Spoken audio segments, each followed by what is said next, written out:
అక్షయ్ ఇంటికి వస్తూ ఉంటాడు. అలా వచ్చిన అక్షయ్‌తో రాజేంద్ర ప్రసాద్ "ఏమైందిరా? అవని ఏం చెప్పింది?" అని అడిగేసరికి అలా చూస్తూ ఉంటాడు.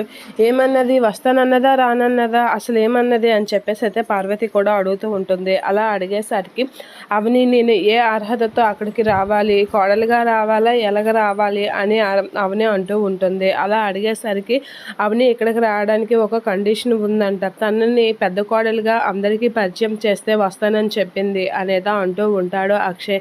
అలా అనగానే కమల్ వాళ్ళైతే హ్యాపీగా ఫీల్ అవుతూ ఉంటారు. వదిన వస్తానన్నది కదా అనేది అనుకుంటూ ఉంటారు. ఇక పార్వతి అయితే షాక్ అవుతూ ఉంటుంది అక్షయ్ ఆడిన మాటలకి. ఇక పల్లవి శ్రీయ వాళ్ళైతే అలా చూస్తూ ఉండిపోతూ ఉంటారు.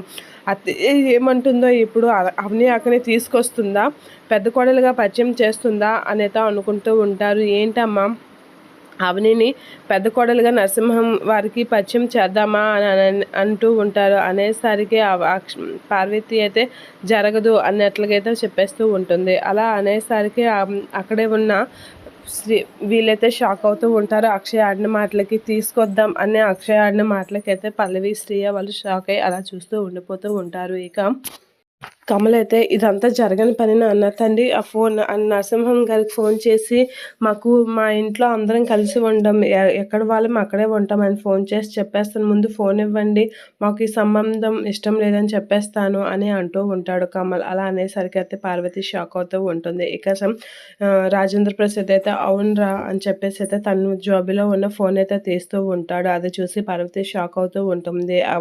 పల్లవి శ్రేయ వాళ్ళు కూడా షాక్ అయ్యి అలా చూస్తూ ఉండిపోతూ ఉంటారు. ఇక రాజేంద్ర ప్రసాద్ అయితే తన జోబులో ఉన్న ఫోన్ అయితే తీస్తూ కమల్కి అయితే ఇవ్వడం చూసి ఒకసారిగా అందరూ షాక్ అవుతూ ఉంటారు.